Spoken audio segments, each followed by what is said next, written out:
Welcome to the live stream, ladies and gentlemen. I'm your host today, Bumpy McSquigums. We are the Indie Brothers. I'm joined by Cupogoodness, a tiny disaster, and we're talking about early access best practices. How are you all doing on this day?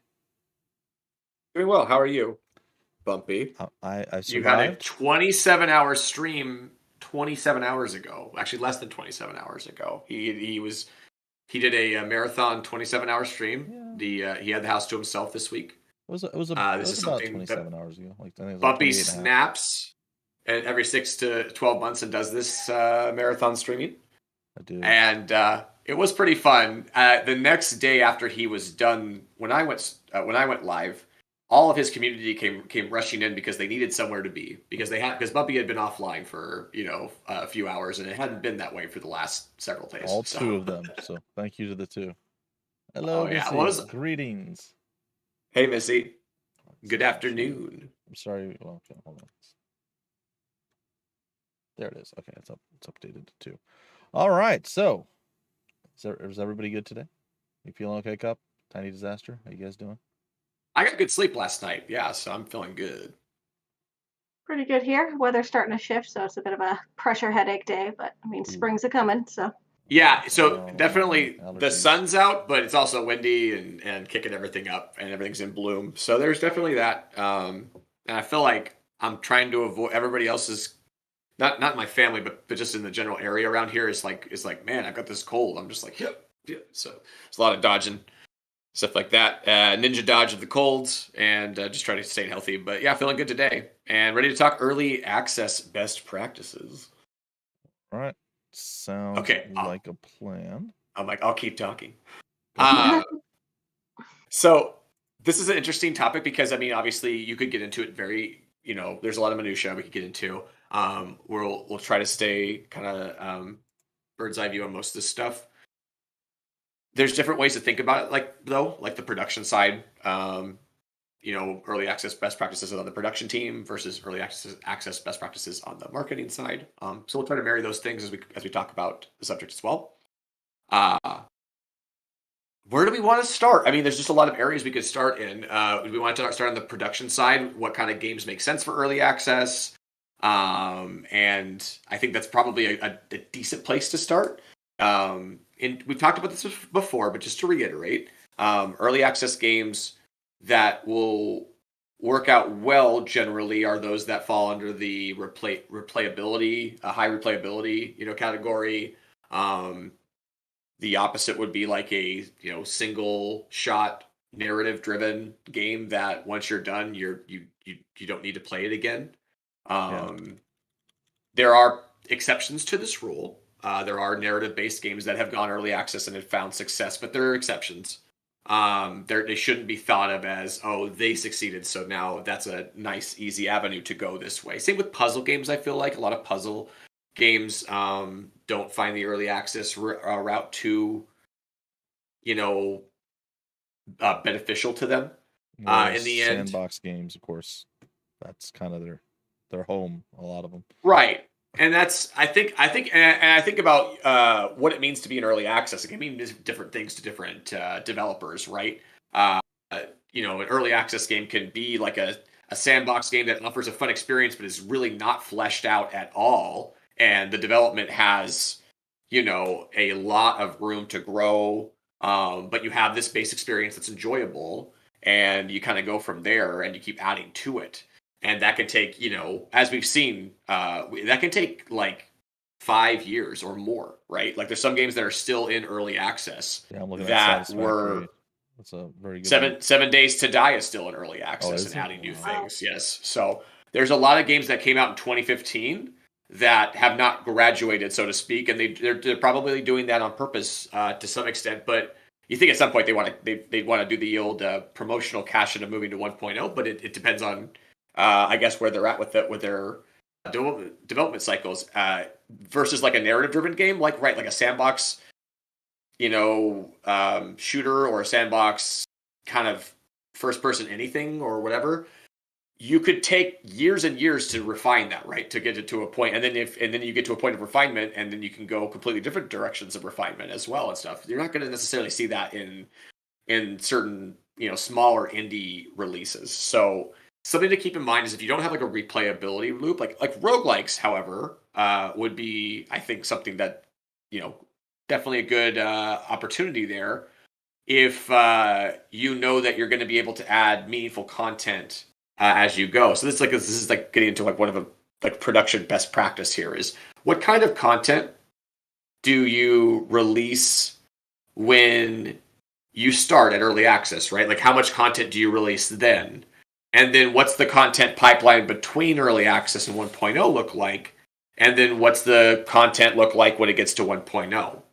And I'm trying then to find a and way beyond. to phrase kind of my opening question in terms of that and like what kinds of games are good for early access, because there seems to be kind of a balance between the kinds of refinements you can be doing. Like if it's a short narrative game or a puzzle game where you really need to have that narrative in place in some form to even go into early access or have the puzzles finished for there to be something for these players to play, versus once they've played it, there's no reason for them to go back through and experience that like development process. And as like you play the narrative game with better graphics later, the game is essentially the same. So for Right. those players, why do it a second time? Why not wait till it's finished? Yeah, so like art direction, like improvement of graphics, like maybe not the right thing that you'd like to see during the early access phase. That's something that you'd want to get done ahead of time. Whereas the additional chunks of content added makes a lot more sense. I think a best practice of early access is to make sure that you are trying to deliver an experience to players that doesn't feel like early access, if that makes sense. That it feels like a full, awesome experience that's going to be only added to further. Delight the customer, delight the community member, etc. That's a cardinal rule that we always try to stand by. Is when they get that first experience with it, try to delight them and not have them go, oh, I see why this is rough around the edges. I see why this is early access. And that's when the Steam user reviews can go one way or another a lot of times on that initial blush, right? That initial this is too short, and then all of a sudden you're getting reviews that are kind of echoing that pattern of reviews, and so things like that you have to kind of keep in mind. You obviously don't want to not have anything to add to things as you go from early access to 1.0. You want to try to keep the community engaged, right? So you want to have periodic content releases in addition to maybe even just your bug fixes. And Missy, I saw your question. I will answer that in one moment here. But yeah, like you really have to think about like how do I divvy my if I think about all my content between now and 1.0, how much does make sense how much to make sense to put out in early access? How much then makes sense to divide up and chunk out between when I start and when I finish early access, which could be 3 months, could be 6 months, could be 9 months, could be 5 years, could be infinite, right, or indefinite. As we've seen different examples and different developers take advantage of those situations, right? So how do you divide those chunks out? And then what does 1.0 look like? And is there a post 1.0 roadmap? And what does that look like? And that all has to be kind of understood, I think, before you push out that initial build onto the buy button on your onto Steam. Missy asks, is there something like early access hell? I'm thinking of development hell, or what the term is for that. So development hell, I believe, is when you get to a point where the game is not what you want it to be. It's not in an enjoyable state for the players, and what you thought was going to be enjoyable simply is not. Whatever on paper your design was, in practice is just not working. And so usually you work your way out of development hell by changing, just design elements entirely, making big sweeping changes to the design that if you were already in early access is going to piss off a lot of people probably. So I think the key element there is try to avoid early access hell by knowing full well that you have a pretty polished version of your game coming out in early access. It doesn't have to be finished or finalized or completely, done, but your mechanics need to be in place for the most part. And you really need to have a pre-early access testing period where you have confirmed that your mechanics are enjoyable. The user experience is where it needs to be before you make that leap onto early access. Kind of the how to avoid early access hell, But I definitely think there are games that have gotten stuck in there. Yes. Like they just never feel ready. There's hurdle after hurdle. Things aren't going the way they planned when they put it out with a roadmap that's now gotten delayed again and again. And I just point to the fact, decay player trust. Yeah, and I just point to the fact that I think that comes from a lack of preparation or being where you need to be when you initially go to early access. I would say that I would even bet or wager that most of those developers that got into that early access hell, it was because they launched too early. Like, however you want to, take that, I think that mentally or whatever they thought this is the right time, it might not have been. Maybe they had a concept that was just catching on and people were like all into it. And they were like, I got to release this now. This concept is hot, but it hasn't been fleshed out yet. You haven't gotten the full thing finalized yet. And so taking major back steps or side steps at that point, when you're already out and people have purchased your game is, I think super dangerous to do as a developer because you're inviting in that, situation that everybody's just going to freak out. Now, there are the opposite situations, right? Looking at, say, No Man's Sky, right? They launched, now this isn't necessarily early access, but the idea that they launched and everybody was just really disappointed.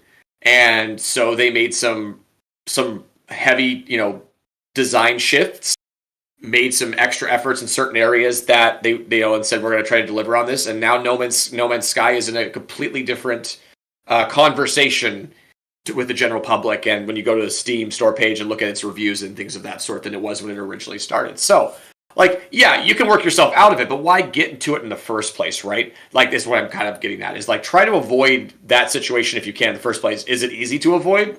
Probably not. TD, that's, you point out that, these people are in there and they probably honestly thought that they knew that they were doing their best and they thought that this was the situation that was best for them, and then it ended up just not being that way. I think the example you gave is actually the one situation I could think of where it would be tempting to go out the other way. If you start to get some buzz and some virality and you want to capitalize on the moment, that's when it could be most tempting. But like you said, disappointing your players is going to hurt you so much more in the end than losing even half your audience because time.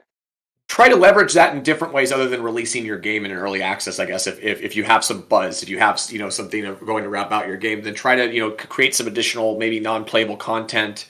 Obviously, preview bill or rather, what am I trying to think? Beta access, alpha access, things like that to keep folks in the loop and keep that hype and momentum building.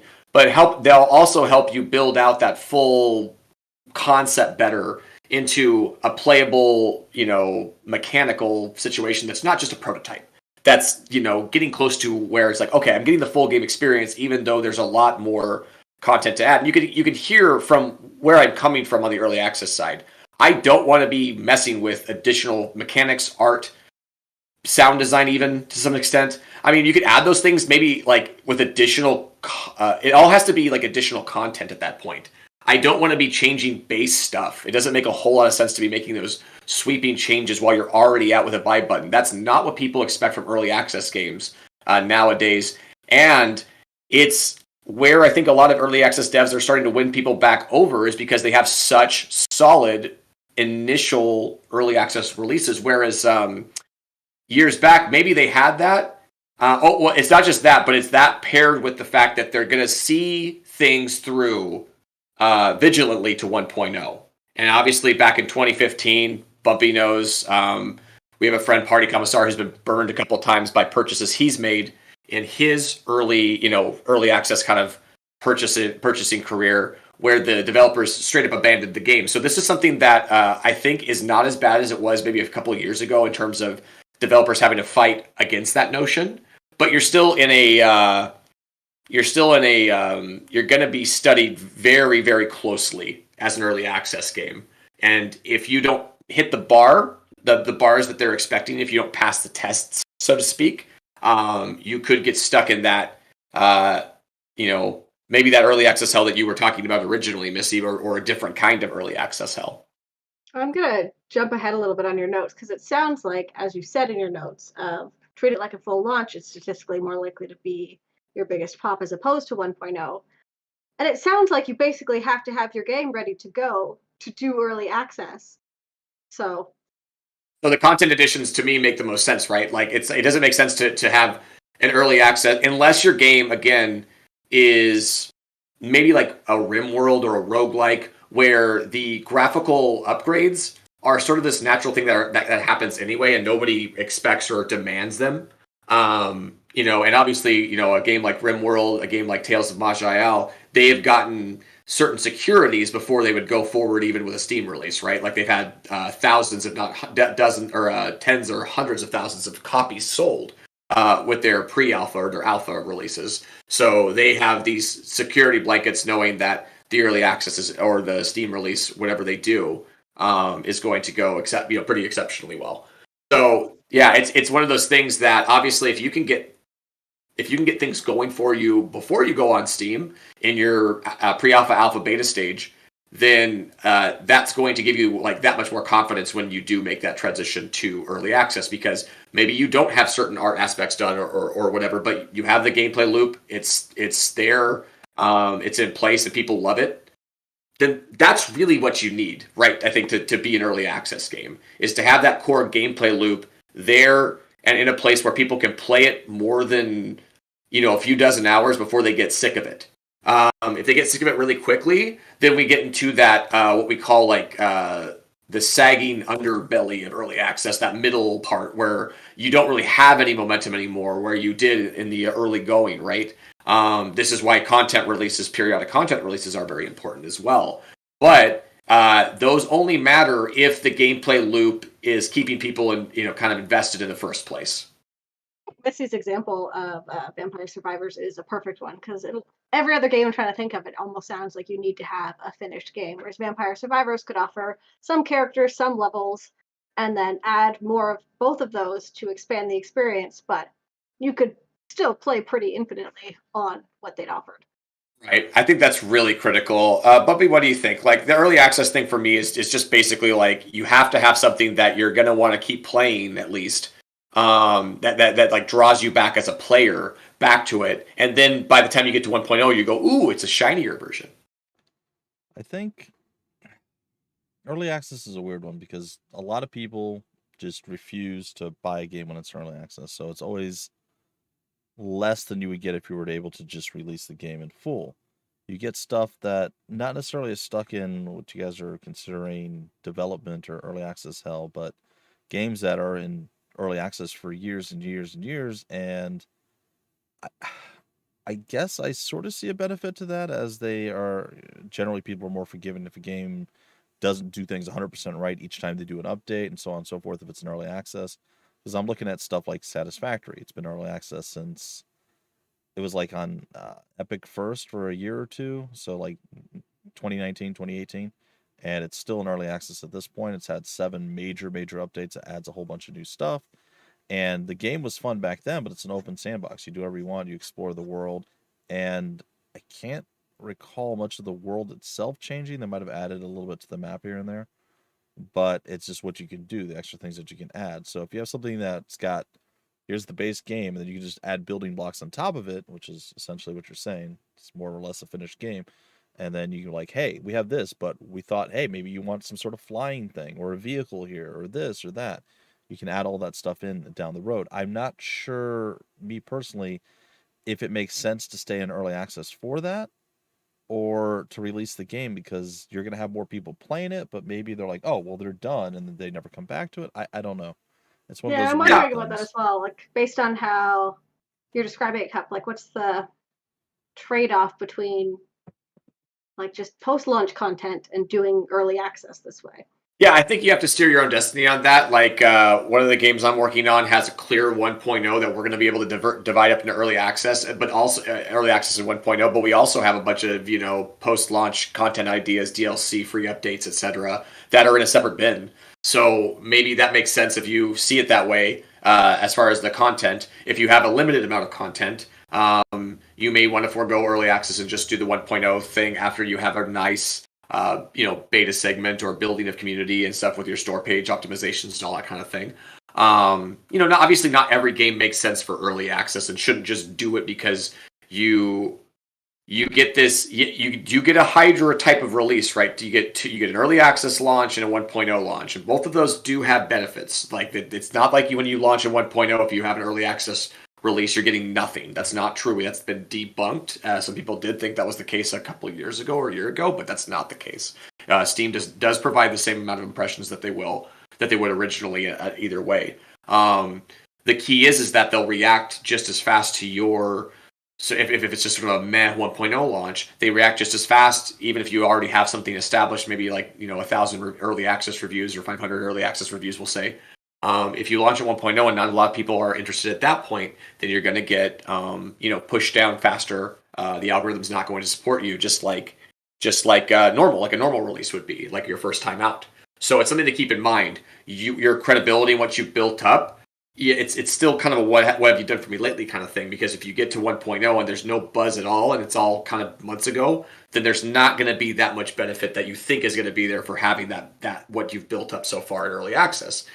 Another critical reason why you have to just try to keep that balloon in the air, I guess, so to speak. When you and a kid or whatever, or someone else has a balloon, and just try to keep popping it up and not let it hit the carpet. That's what you're doing in early access, basically. You're trying to keep the community, kind of like a buzz, interested, and present until you have those big content milestones, and then eventually, your 1.0 release, which is, obviously easier said than done, but it's something that is buoyed by your planning, by your pre-planning before you step into and this. And it sounds like community management is a huge asset. Oh, yeah, for sure. It can be a massive time suck to be putting in hours to get that going, but doing it well could be invaluable. That's a great point that we haven't talked about. Like, great early access games great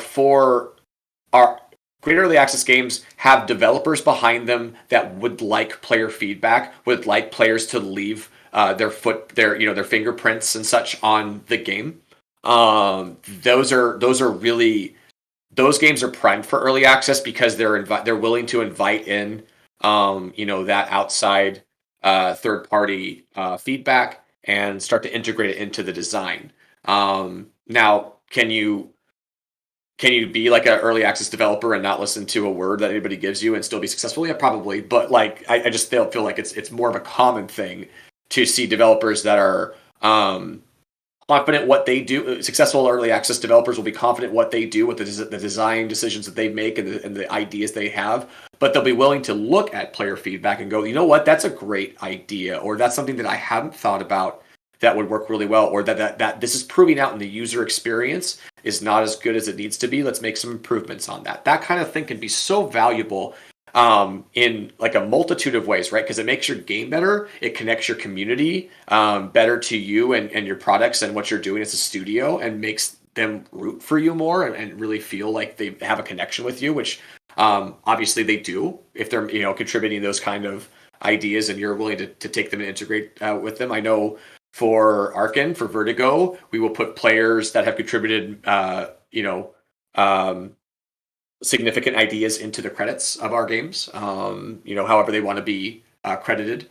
And so that also, builds that community up a little bit, that connection and such. So if you're an early access developer that loves to work with your community, hear their feedback, understand how they could enjoy your game that much more.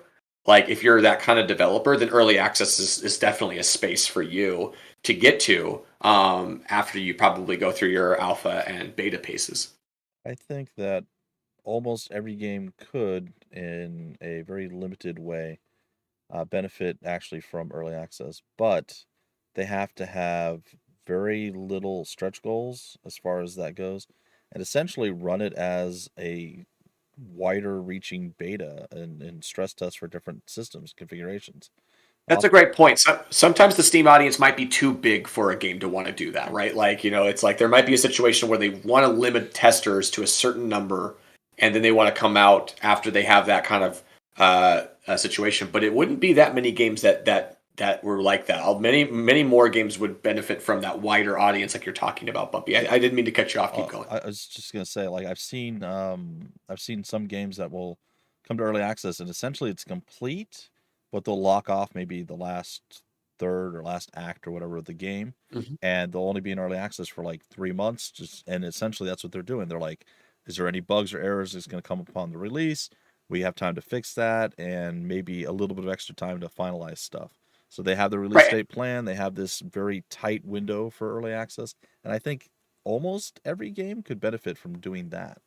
Yeah, and if you're honorable about it, you should be still developing your content, so to speak, at that point, as opposed to saying that you're just withholding the last third of the game, right? Like, hopefully that they are actually actively working on that last third of the game in early access, wrapping that up and getting it ready. In addition to the bug fixes and stuff, I think that's the more honorable sense of going about the early access release versus let's just do a early access release for the heck of it, 3 months, and just withhold the last third of the game while we test it and stuff like that. Now, is that insidious? No, I think it makes a lot of sense for developers to do that, as you said, Bumpy and stuff. Well, but just something to keep in mind, like honor code and stuff. The reason they would do that is you want to have something more for the people, when the game's fully released. So that's the finished product. So, like for instance, with Cook Serve Delicious 3, I know you guys are working on it all the way up to the end, but you guys released the Iron Cook stuff, like a month or so before the game released? Was it even that long? Yeah, that was the last update. Yeah, it was like 6 weeks or a month or something like that, yeah. So yeah, it was really close to release date, and I don't know if you guys added any more content into it after that, but that's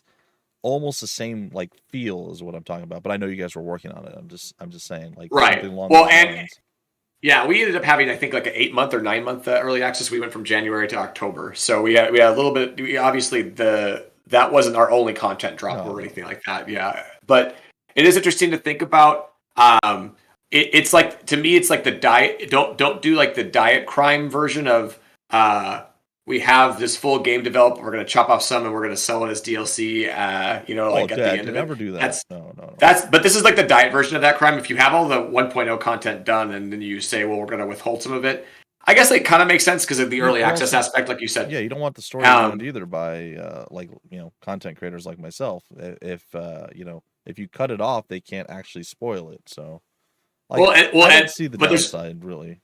Well, there is a balance of like if someone plays your story 3/4 through and they're good, that could be a problem, right? Like they might not want to come back for the 1.0 if they feel like, that actually I don't feel like finishing this, and that's a common thing I think you see in a lot of RPGs and stuff. Like a lot of people will get to near the end and be like, no, there's no more gameplay for me, so I'm good. Now, not all of us are like that, I know, but I've seen that for a trend for some players.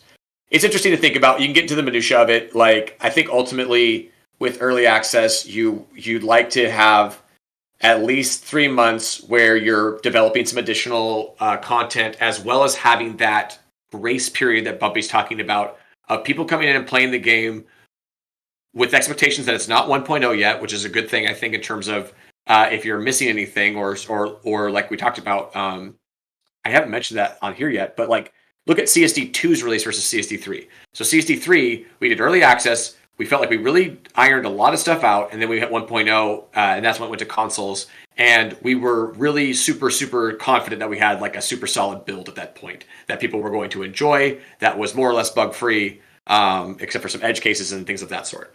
So CSD2, we didn't do early access. David essentially released the game because people were just waiting on it, and were kind of like, he felt like just pressure to get it out. And then there was all these quality of life issues, all these things that the players expected that they didn't get right away. And that actually hurt CSD2's launch significantly because it didn't have that. It did have alpha testing and such, Bumpy. It didn't have nothing, beta testing. It didn't have none of that, but not to the level that it needed to be, right? Like did not reach like the sometimes dozens of people, hundreds of people, thousands of people. That can make a big difference in terms of the feedback you get. So. Yeah, you hear something 2 or 3 times, you're like, but you hear it 5,000-6,000 times, you're like, oh. And that was the other thing. Early access, again, it gets it out there so you can see bugs on different hardware and all that, and so on and so forth. But also you can actually get a good sample size of what people are thinking, and you already kind of mentioned that a little bit earlier on. It's a way of getting player feedback and then saying, okay, well, we heard from you guys talked, we took all your feedback in, and here's stuff for post-launch and stuff that they're going to work on and maybe change. I think critically, so yeah, and I think critically, early access users or buyers are players, not testers. So testers a lot of times can be helpful because they give you a lot of insight into the deeper parts of your games. But testers can also throw things off. Like for CSD2, our testing groups were all veterans. We didn't bring in a lot of new players to test. We had a lot of people that were like volunteering because they loved the game, Quick Serve Delicious 1, Right. and they were from the community, right?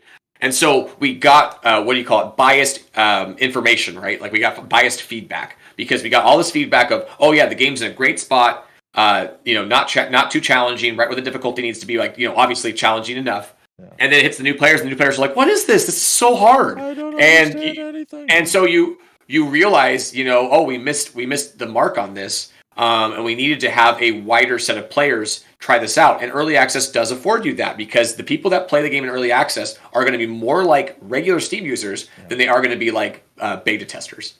Missy's saying, I prefer the shorter early access as a customer to feel more secure that the game will get finished.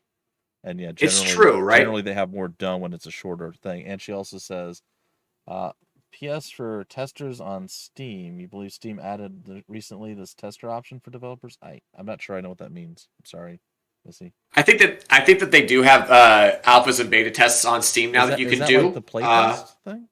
Yeah, and you can do that pre your early access and all that kind of stuff. So you can build, start doing some community build up. Essentially, we all know this. As soon as you get your Steam store page up, right, there's an opportunity. There's multiple opportunities to start building your community up right where it needs to be on that platform. I prefer those shorter early access as a customer to feel more secure the game will get finished. I agree with that sentiment, but the exception is if the early access build is just so fun, doesn't matter. Like if the early access build just hits it so right, that you're like, well, if they add things to it, great, but I love this game right now. And then you get into the minutia of like, well, what if they change it? What if they change it for the worse? That kind of stuff. But like, I feel like if I buy an early access game and I'm like, oh, I just want this. I never want this to change. This is so perfect. And every edition is just a better thing. Then I don't mind if it's years of early access, that kind of thing. But for the most part, it is nice to have that security from a developer that they have a roadmap. That we kind of gone over this, we kind of glazed over this, but the best practice as a developer, early access developer, is to have a roadmap, make sure it's publicly displayed on your store page, and obviously stick to it as best you can, because that is going to build your developer rapport with your customers and your community and all that kind of stuff. I would even say that oftentimes, I don't know, maybe somehow leave a place for you to implement player feedback through early access as part of your roadmap. Say, I can see what player feedback is and leave sections of time available for that. A lot of people will go, we're going into early access indefinitely. And you're like, wait, what? Or, without an end goal in mind as far as a time frame. They just have this gigantic roadmap. And you're like, or for me, I'm like, I'd rather you have a much smaller roadmap that, deals with whatever that it needs to deal with to get the game playable and so on and so forth. And then say, we'll readdress if we're going to release in 6 months or something like that. Give us like a tentative or a temporary time frame, and then see where you're at. Because I feel like if they have this giant roadmap, they get lost in stuff. So many times developers like, I'm going to do this one thing, and then they spend 2,000 hours doing something that's totally not related to that because it's more important or it sounds cool or fun. And that's a classic design development folly called feature creep, right? Yeah, like when your scope gets too wide for the situation. Like this is something that disciplined developers have grasp on, and undisciplined developers will continue to just kind of build the design doc out further when it doesn't. When you're risking losing the core concept in some ways when you do that. Or you're focused on the core concept, which is probably the most important thing, right? So, that does happen a lot. I know what you're talking about. And, there was something I was looking up, but I haven't quite found it yet. So let's keep talking. Testers. This is like a general thing, whether you're doing early access or if you're doing, say, alpha, beta testing, closed, open, etc. Find a good bug or feedback submission app or program. Arcen uses a thing called Mantis, which is extremely user friendly on the submission side, to just like instead of just like having to look through your Steam community boards all the time and pluck them out, you have you encourage folks to actually submit to a bug tracker where it's basically like a checklist for you that you can of course say I'm not going to do that in certain cases, but some things you're like, no, I'm going to pull this and add this to the checklist. So like we use like I said, Mantis, but there's other options out there that are really good as well. That is, I feel like it's better than just saying, "Oh, I'll comb my forums and socials and Discord and just kind of pull from there," because that it also does that thing where it connects the community a little bit more. The hardcore players now have And less friction. a little more because it's a little more in-game. and a little more agency as well. Like they feel like, oh, I know that this is going straight to their inbox, and it's something that they're going to consider. Yeah. Mm-hmm. Yep. Yeah. So again, just like everything when it comes to game versus player, it's trying to remove as much friction as possible. If it's like, oh, I found a problem in your game. Hold on, let me go. Your email's this if you have the email, or all right, let me sign up to this forum and then go and paste. Like a lot of people are too lazy to do that, or it's just too much trouble, and I totally get it. But yeah, if you have the in-game feedback option, you press like Control Alt Shift Delete 3 or something, and it opens it up. Whatever it is, it's probably just a button you click, and you're just able to report it. It just immediately goes to the developer, and you don't have to think about it or sign up for anything. It just goes. And you can put it at the top. You can pin it at the top of your Steam boards. Like other places where people inquiring minds can find it essentially. And Missy said, "Sorry," which you don't have to apologize. I just was 100% sure I understood. You did mean the playtest.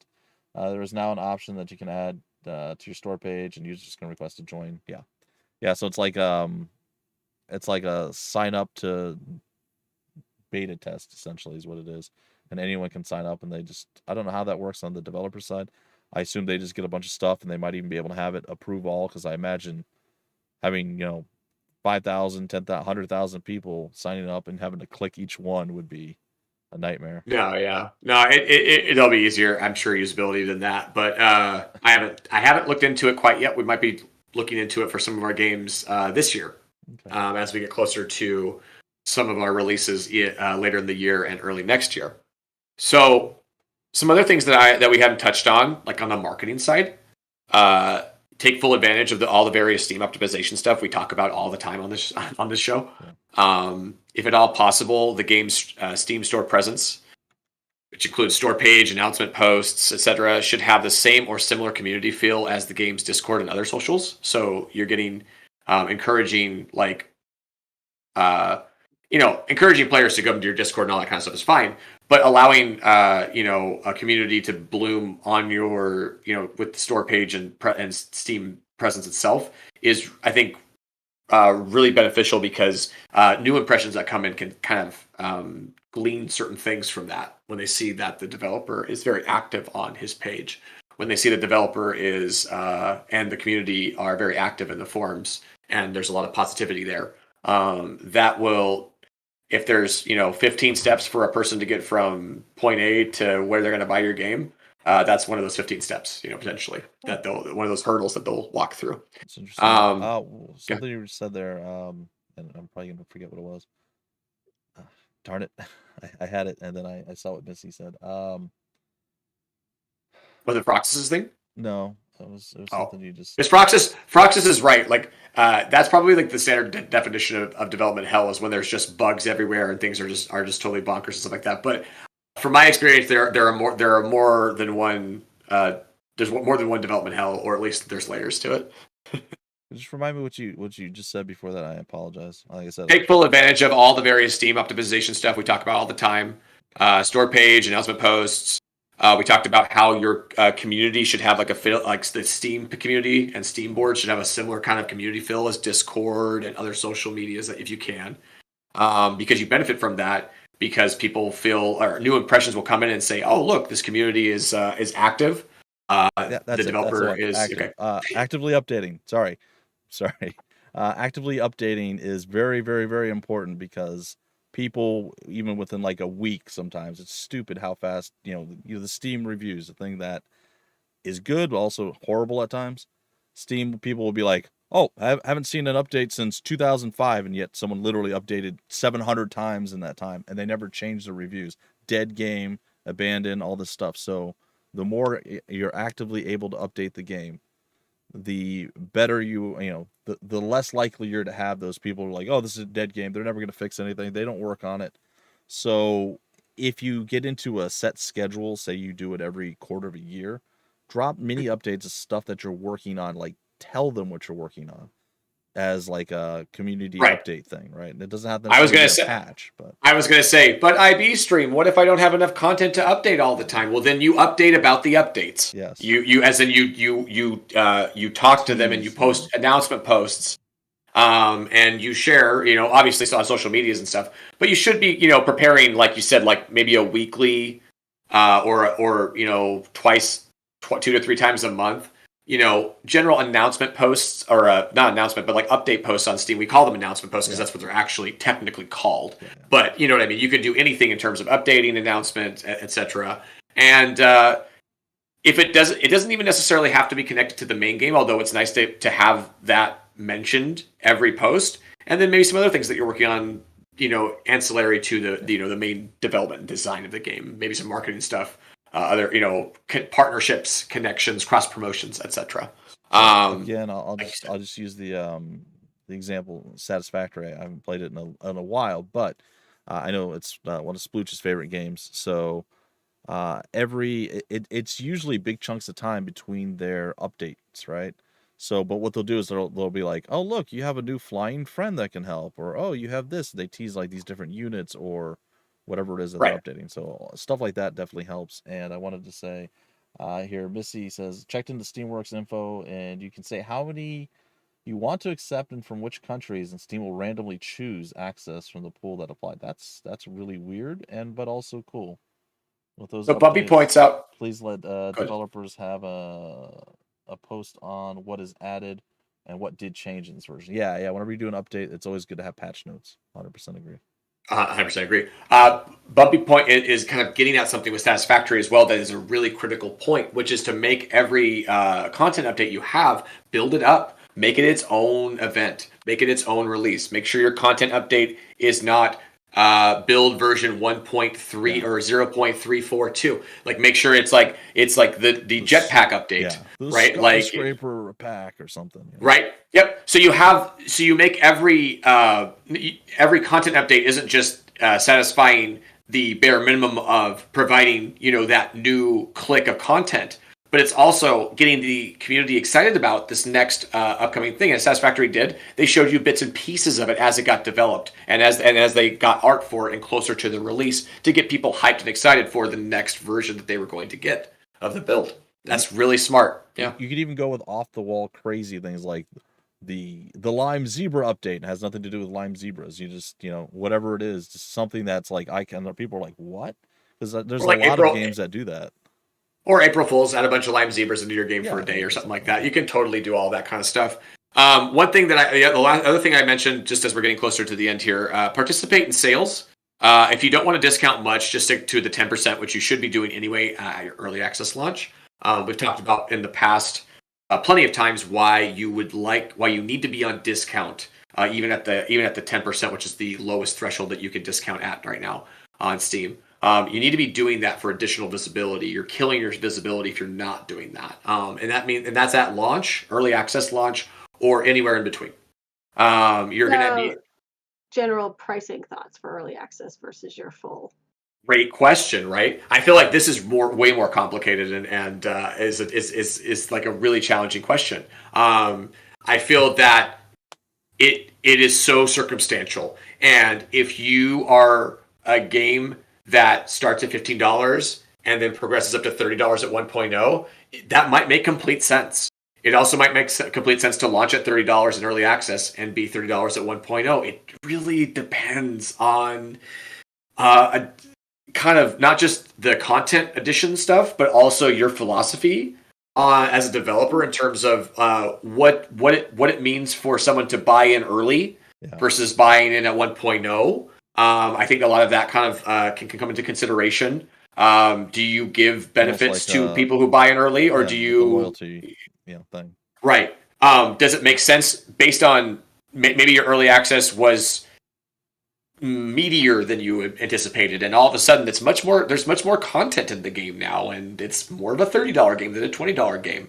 You can do that. I think you have that conversation originally. Obviously, current owners of the game don't pay anymore, and so they're going to be more or less not peeved by that situation, you would imagine. But it's something that you want to almost turn into its own promotional event. Yeah. Hey, at some point we are going to push this up to $30. If you'd like to get the game at early access price, this is your opportunity to do so. So there are opportunities, like marketing opportunities, when you say, I'm going to make some price jumps. That's something that you kind of want to have established, right? Like earlier on. You don't want to be thinking about that kind of like, oh, now's the time to price jump for no reason. You know, you need to have, you know, like this has to be thought out, makes sense. And transparency really almost always a good thing, right? Like if you have these conversations with the community that you already have established, they can often steer you in the right direction, or at least steer you away from disaster. And that's something that you really want to avoid when you make price adjustments, especially when you have something that's already out there on Steam at, say, $19.99, and then at one point it goes up to $29.99. There is some logistical maneuvering that you have to do, and some, you know, thinking kind of mental approach that you have to think about. How do I get there without, you know, with just doing it the best kind of way, making everybody excited about it, and not have the opposite happen where everybody's kind of upset or has gripes about it.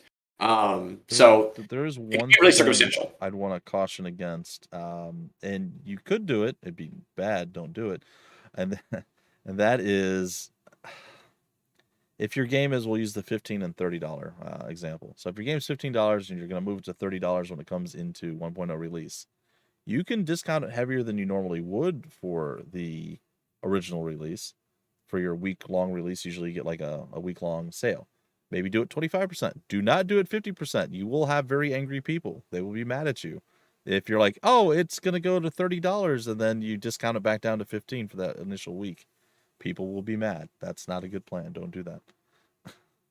Yeah, the only way you can do that is if you're transparent, that's saying, we'll launch discount at this, and then that's when the price will officially click in to 30. Even though it's going to be 30, the launch discount will bring it down to this. But then again, you have to do that way early. It just seems too risky. And and there's a lot of it gets kind of convoluted. Like you don't have to get it that. You don't have to make it that hard. But you could do more than the 10%. Like most people will release like a 10% discount. You can do 20, 25%, and that's still fine. Yeah, well, I've seen like, you know, games that have been out for a little bit in early access, like, you know, maybe close to or beyond a year, that when they hit 1.0, they'll end up doing a 25% pop. That doesn't really upset the apple cart or anything like that up in the apple cart. And it just gives you a chance to maybe pop a little bit higher if you feel like you don't have that same momentum, or that momentum that you would like to have going into a 1.0 launch. Obviously, you're not trying to trade too much value on your game per penny, you know, versus getting more exposure. But you will stand out a little bit more versus the 10%ers if you're up there a little bit higher. Again, it depends on your pricing of the game.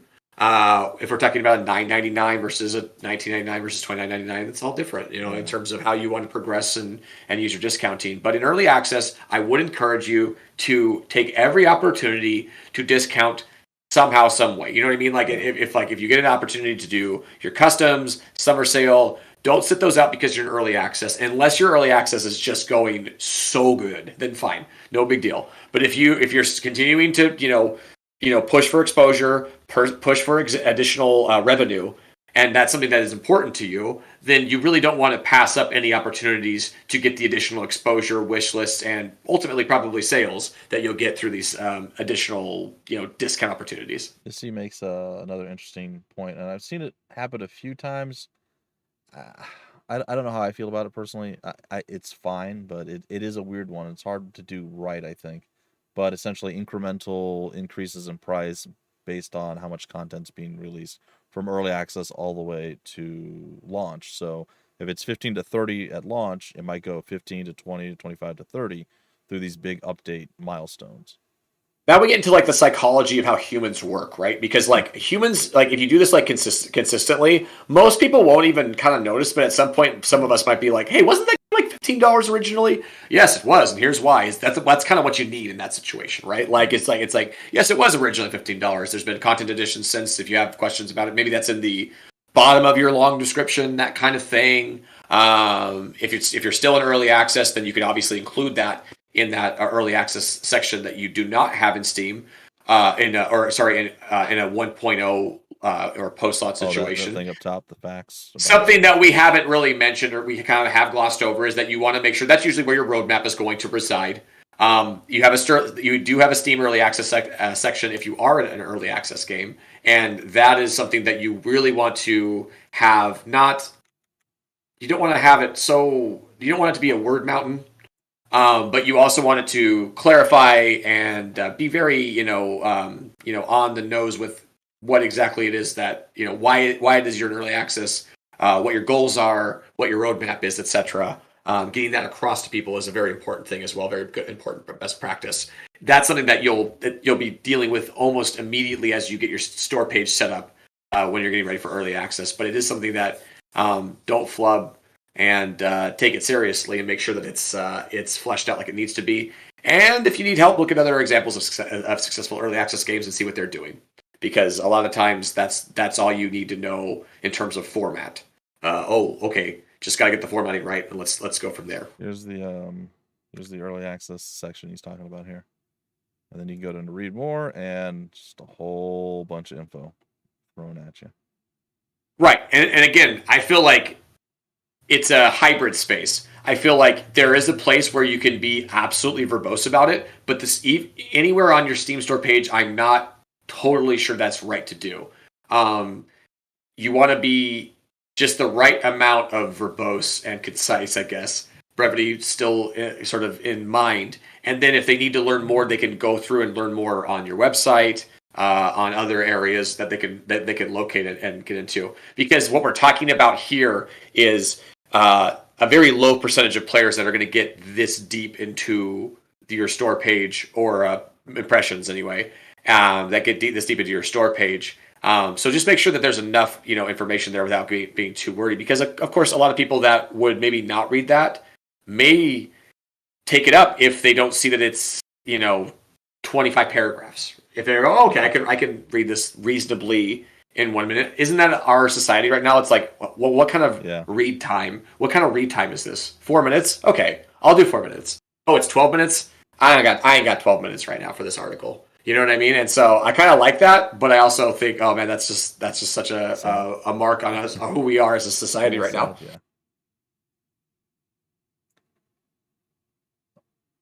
Uh-oh. Did I lose people? Hello? No, we were just quiet. I think we were just having kind of a moment, like an introspective moment. I was looking at the wrong screen. That's my apologies. I was like, oh no. I was looking at you were still talking. I was looking at the Oh no! Like I was just we're good. I was thinking I kind of hit all my notes at this point, so I'm just kind of going over if there's anything additional to kind of cover. Yeah. Any thoughts? A tiny disaster. You've been quiet for a little bit. It's such a roller coaster of a subject, because so many games have done it so well, and so many games have just crashed and burnt, never to be heard from again. Is there a point where like games that just dead games are deleted off of Steam? Like, can developers go, meh? You can pull your games off Steam. There's a bunch of stuff I have in my library that no longer has a Steam page. So yeah, there's a possibility. It doesn't. It's pretty rare, right? I feel like most developers will leave their game up, even if they're getting the dead game kind of treatment, and even if they've kind of for one more sucker. No, hopefully not. I mean, honestly, that will happen more than it will. I mean, people are still buying certain games that are. I don't know where Star Citizen is at right now, but I guarantee you that people are still buying into that game despite everything that it's gone through. Yeah. So if you were asking if Steam does it specifically, and no, I think it has to be the developer or the owner of the store. Steam will pull games if they see like reason to, but really, it really has to be pretty egregious, right? Yeah, it doesn't. Like that certain terrible simulator that they pulled. The build is broken. The build is violates terms of service, is just super offensive, or goes somewhere. I mean, obviously you can have a lot of different I think types of game on Steam now. Returns too, or refunds. Steam can do it at that point too.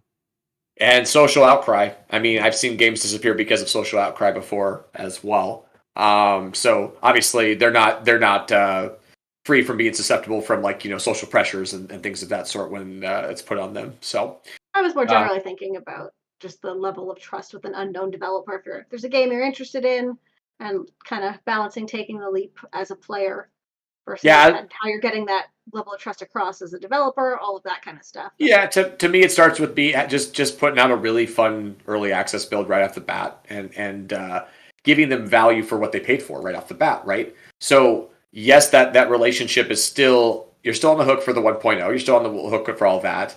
But I feel like you've gotten off on the right foot if you've given them the value that they paid for right away, if that makes sense. You know what I mean? Like if they buy in and it's still an unfinished product and they're not having fun yet, now you're in a completely different situation with your players versus if they were like, man, this game is just so awesome. It's just gonna get better. I love that it's only $15. That's great.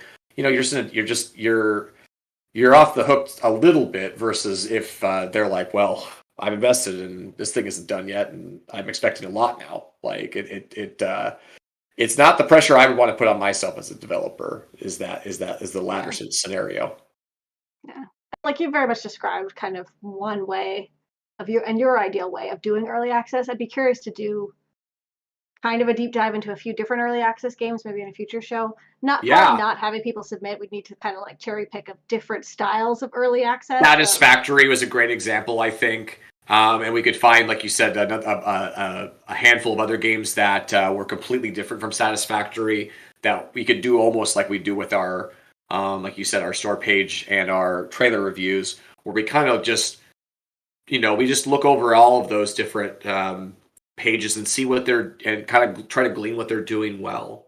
Yeah, kind of like poke over to their Discord and what does their community look like? Right. Right. Obviously, we wouldn't have the time to be able to fully do the playing the games and all that kind of stuff, but we would still be able to see, at least on the marketing side and on the community side, what's working well. Because a lot of time you can see what's doing well with the game by going into the community, as you point out, TD, and seeing what they say. Yeah, Maybe totally. just looking at reviews to get a sense of like how finished games are. Because like you've seen some that are pretty open about this game is not finished, but we want you to be part of the process, who do it very well, but it's such a strong community management element versus having basically the finished game. Or like there's so many Yeah, I ways think to go about this. that's a good that helps me get into like a finishing point for me, which is that whatever makes your game early access, make sure that you're really transparent about that and upfront about it, so that you don't have that situation where you have people buying in before and not getting what they're expecting, not getting what they want, so to speak. We've talked about how we want to shoo away prospective buyers who actually don't want to play our games ultimately, right? Like we don't the algorithm does not like that as much on Steam, and it just creates extra issues for you and the person who bought your game a lot of times. So if you can avoid that, that's really important, right? And I think transparency is like is one of the key factors in that, is that being upfront about what not just what the game is about. Obviously, we talked about that for any game on your store page, but also what makes it early access. What's the differences going to be, and can I clearly find that information as a consumer when I'm looking into potentially going to buy. I would say one of the things that I would maybe suggest to people who are going to go into early access is to, I don't want to say under promise, but essentially it's what you're doing. Choose things you're going to be able to do and complete, and then have other features aside that people are going to love, and you hope you can do them, but you might not necessarily be able to do that. And even if it's something like people request, you can say, hey, this is a community requested thing, we worked on it, and then add those in as you do these updates, so people aren't expecting these things that you might not be able to do, but you're still working on them without them knowing it, type situation. That way, Yeah, they under can't be promising and disappointed. over delivering, right, is always a great approach. So a lot of Just people make are sure like, you're doing here's it. everything we're working on, and you're like, cool, awesome, I love it. And then they're like, well, we can't do these things, sorry. And then it's bad. Yeah, make sure you're on the level with that approach. We talked about that. Be ethical and don't hold content back for no reason, other than just to hold it back. But it totally makes sense to like you said, if you don't know for sure about something, then don't get people hyped about it. Exactly. and then you can release it. Like it could be like, hey, this is one of the most community requested whatever additions to the game, and then you go there and you tie it into what your community wants. You might have always intended to do it, but it was always iffy. But seeing how much support that the community has for that one thing, maybe it moves it up your list, and then you get it done. Or it could be a technical hurdle, right, that Yeah. you don't know you can get over. So you just don't want to make any promises, but until you know 100%, yes, this will work. Because we've seen it the other way too many times, and that's oftentimes how games are like, well, we couldn't get everything we wanted. Here's the 1.0 release. We're moving on to do other stuff. And then they just get hate. And it's like, it's still a really good game. It just didn't have everything you wanted. And the developers can't spend another 20 years doing this. Yeah, and they'll probably be all right, but you never want to leave a project that has like this bad taste in the mouth for your player base. Yep, agreed. Well, I suppose that's it. Next week we are off. We are going to be gone. Well, everybody's going to be here, but I'm going to be super busy. So they're going to recoup. That's not the word. Recoup their brain power, which I should probably also do.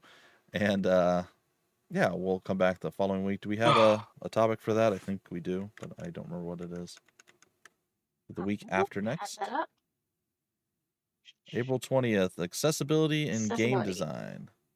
Yeah, oh yeah. So that is another topic that is so silly that we're going to only spend an hour on, but it is because it is so, the depth of that topic is crazy. So we'll just have to pick out some, again, some more bird's eye type stuff and kind of go from there. And give our opinions and thoughts on it and stuff. Accessibility is I wouldn't say a polarizing thing in the industry right now, but it is something that is it can be, right? Yeah, and but I think for the most part it's not like a 50-50 split of who's supporting and who's not supporting it. But it is something that is kind of positively being a lot more pervasive in our games now than it used to be. And want to continue to see that kind of, having more accessibility in games as we kind of proceed forward, and just kind of defining what that all means, what accessibility in games means, because it means a lot of different things actually, and subjectively, or in different situations, circumstances, your game itself can have its own accessibility issues, so to speak, that you will want to try to address as you proceed through your development. Yep. So that's what we're going to be talking and tackling on April 20th. We'll be back. So basically not next week, but the following Wednesday we will be back. Should be normal time again unless something pops up. We'll let you know ahead of time on social media if we can. Make sure to check out the VOD if you're just coming in now or you're missing it. It'll be on Twitch for like a week or two. I don't remember how long it's on Twitch, but it'll be on the YouTube channel permanently, so you can always check it there. All right, that's it. We are the Indie Bros. Thanks for stopping on by. Cupogoodness, Bumpy McSquigums, A Tiny Disaster. We'll see you next time.